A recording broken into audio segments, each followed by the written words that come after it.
Hindi, actually, okay naman din yan. Kaya lang, yun nga, based on my experience talaga, Para may turo ko sa inyo. mas maganda pag nandito si boss para at least malaman din niya yung tamang paggamit. Sa unit naman, sir, ano lang, proper maintenance lang talaga. Malaking bagay yung proper maintenance, mas maayos yung unit.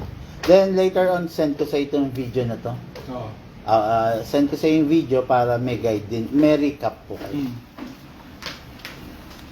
Sir Ramel pala. Hello, sir. Hello. Anak niyo po? Oo. Nag-isa? Hindi, tatlo sila. Puro lalaki ito. Okay. Okay. Sige, Sir Ramel, upo ka muna. So, mga Airsoft, this is the 9mm replica of the Sig Sauer Tactical Edition. No? Hindi ito yung sinaunang Sig Sauer. Bali, modern type na to. Kung mapapansin ninyo, meron na siyang rail. Then, naka-optic front, then conventional pa rin yung rear niya. Ang Sig Sauer is mortal na kaaway ng Glock. Okay, makikita nyo, hammerless din siya. Iba sa 2011, ng 2011 may beaver that you need to press para mag-fire siya. Wala na rin. No? Kaya halos parang Glock rin to. Kaya lang, yun nga lang, medyo friendly to regarding sa gagamit, sa mga gagamit. Bakit? The best to sa mga kids and sa mga babae. Kasi mga babae, maliliit lang ang palad. Kita mo ako, sobra-sobra yung daliri ko. Medyo awkward. No? Pero pag sa babae at saka sa mga hindi naman kalakihan ng palad, the best na best. Okay? Sir, release the magazine. Ito, tawagan mo kami para ma-guide ka namin kung paano i-DIY yun. Tapos, magazine, maximum rounds is, ilan ba ang Sig Sauer? 25? 25 rounds. Ang ano.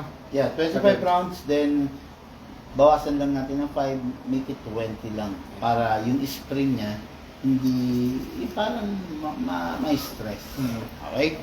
So, Doon pa lang maiano na sa reloader, halimbawa, di ba? yes sir, yes sir. Tapos, silicone oil. Ito yung sabi kong buhay ng airsoft natin. Pag wala ka nito, ipagpaliban mo muna yung paggamit. Kasi, pag ginamit mo yung unit mo ng walang oil, yung wear and tear sobrang bilis. Okay, sir? Number 1, press the valve. So, pindutin mo. Para mag-open siya, saka mo siya i-sprayan. Yung oil papasok.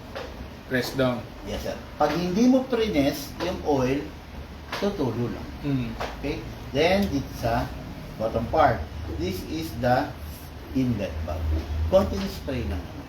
Okay? After that, sa unit. Maintenance. Yes, sir. Itong unit, ini-sprayan, number 1 dito sa ibabaw. Pag hindi ini-sprayan, mauubos to dahil magagasgas na magagasgas to. Okay? Sprayan natin. Okay? Ganyan. Kasa, ilak manually. Ito. Then, para ma-sprayan natin yun. Okay. So, yung purpose talaga ng lock manually yun. Yes, sir. Ito. Yun lang. Yan. Ngayon, may mga iba na nakasanayan hinahatak to. Well, pag hinatak mo, okay lang. Kaya eventually, nakakalbo yung sinasabitan niya rito. Kaya ako, ang sinasuggest ko, wag hatakin to. Ito ang hatakin. Kaya sa ito ng ito, makakalbo to. Pag nakalbo yan, sa ngayon, parang letter L yan. Pag nakalbo yan, letter C na. So, dudulas na to. Okay, yan. Ganun ha. Kalap. Huwag nyo na hatakin ito pababa. Bagkos. Then, press. Walang hammer to eh. Hindi mo makikita kung naka-rest na siya. Kaya talagang sakripisyo yun. Kaya ilagi mo i-check. So, okay na yan. Okay. Dako naman tayo, sir, sa paglalagay ng bala. Ano to? Wala. Yan yung ambi siya, kabilaan. Single pa ito. Yes, sir, yes, sir. So, Single fire meaning isang kasa, isang baril? no, sir.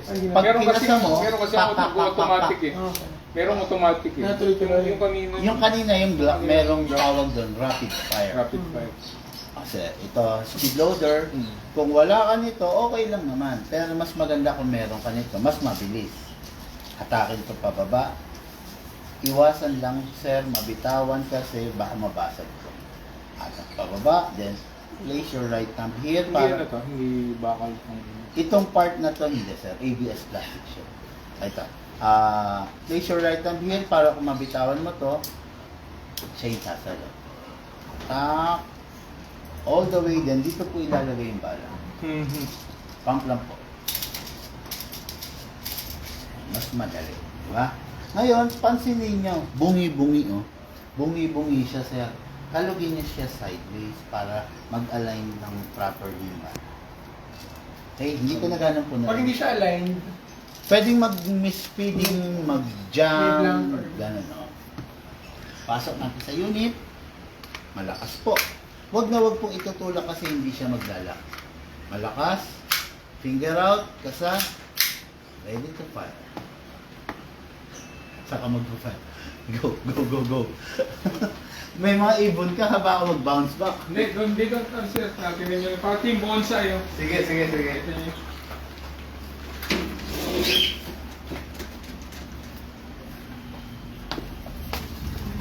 Oh! Ha, ha, ha. Gusto ko, nakikita ko. Asan ba? ito yung ninyo, Oo nga, ayan. makakatabi pala. Ating galing. Lahat yan? Ha? Sir, there is... Mamaya, mag-usap tayo.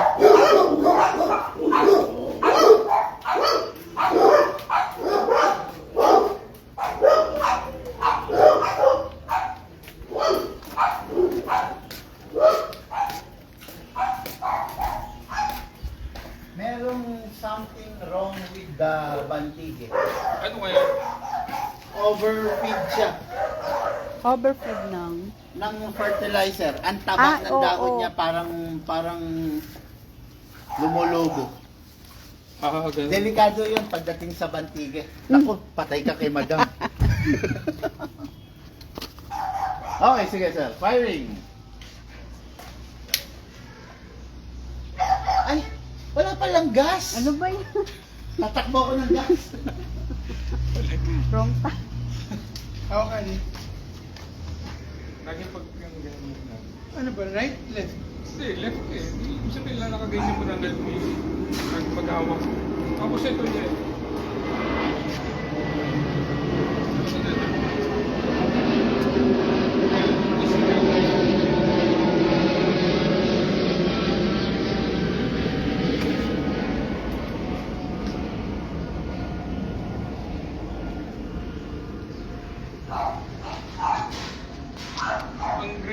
Ang grip mo ito hindi malakas itong gi-grip. Pero ito nakalalay lang tong Grabe, ang laki ng space mo. tatlo kami magkakapatid. Pahiram ako sir, na magazine lang sir. Okay, then lagay tayo ng gas. Upside down, nakalimutan ko lang. 2 seconds lang sir kasi upgraded yung unit. Uy, Hindi umano. kunin mo yung isang magazine. Mm. Oo. Ba't ganun? Hindi umano yung oil? Kunin mo yung isang palitan ko ng magazine, ha? Oo. Anyway. Yung bantige alisan ng ano? Ng... Oo, masyado siyang overfeeding yung ano niya. Ba't wala naman na masyado dito? Parang dalawang ganun lang siya. Kasi ano yung karerepat lang sa akin yan eh. Kumbaga meron ng osmocote sa ilalim. Oo. Oo, ang kapal ng dahon niya which is mali para kay bantige. Alisin ko muna yung ano. Yung osmocote, yes sir. Oo. Mm-mm. Then masama kay bantige yon. Soon yan magpapatay na siya ng sanga. Oo. Apo. Ang taba taba ng dahon parang namamanas. Grabe. Hindi rin ba sa tubig yon? Yung ano? Hindi, ano ba tubig niya rito? Hindi, ibig sabihin hindi... Hindi naman. Hindi sa tubig yung... Malakas talaga siya sa tubig, Okay. si bantige. Ibig sabihin yung nilagay kong ando, alisin muna. Yes sir. Ano ba yun? Triple 14? Triple 14. Okay, good. Na-extend ba ang kamay? Stretch, dapat stretch. Yan.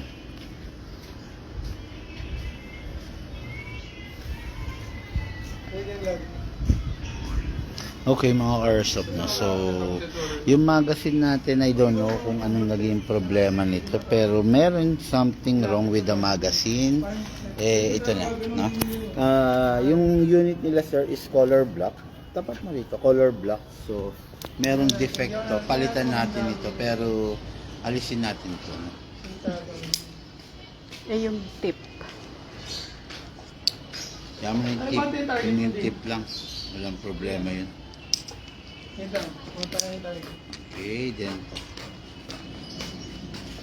Yun. So, ito na yung magiging magazine ni Sir. Bulsa natin itong isa. Siyempre, lalagyan natin ito ng gas. Nilagyan na ng mamsali ng silicone. 1, 2. That's it. 2 seconds lang, no? Tapos, pwede na. Okay na to, sir. Yung bala, meron na dyan? Oo nga, hindi mo kinuha. Oo, Yung mo ganyan muna. magkano yung... Dali, sir. Alisin ko lang yung bala. Patay tayo dyan. Ang hirap nito. Nasa loob yung reloader natin. Yun.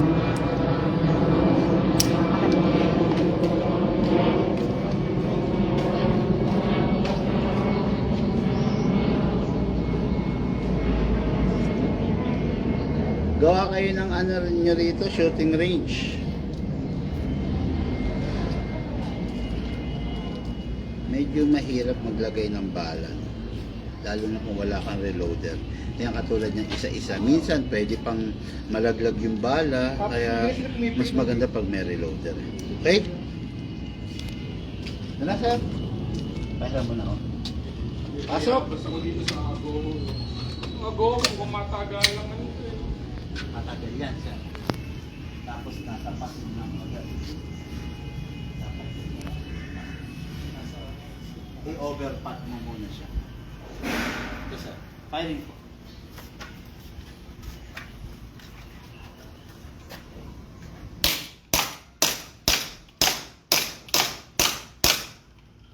Ang tinamaan na ano? Yung white! Ay, wait ba? Yun. Wala. Open slide. Kasi wala nang bala. Next Lagyan thing, mo sa tapos sumusubo ka doon. sige. Next thing to do, release the magazine. Then the slide. Sa hatak. Then rest. Rest na. Amen. Yun lang po, huwag mo kakalimutan sir. Dapat lagi nakarest.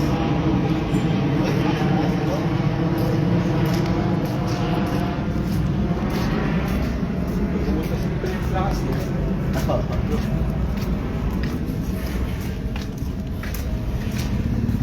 Hanggaw ka pa, baka na-biktima ka ng taga Cavite, ha?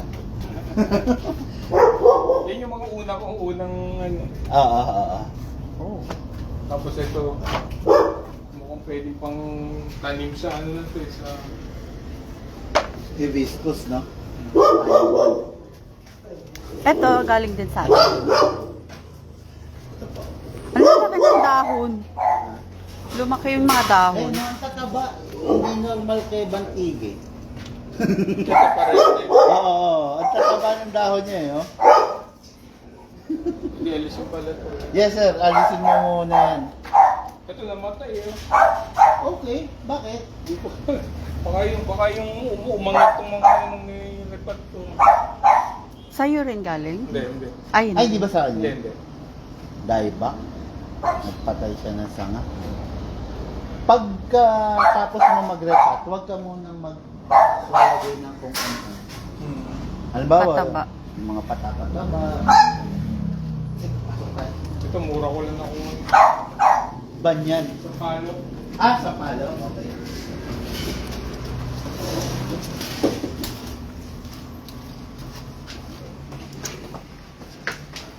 Tapos sir, yung unit, lifetime warranty. Basta nagka-problema ka, message mo makalit sa amin.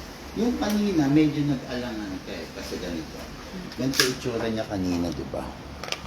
Open slide yan. Siguraduhin mo na tuwing pipindutin mo, tuwing matatapos ka maglaro, check mo siya kung hindi nakakasa.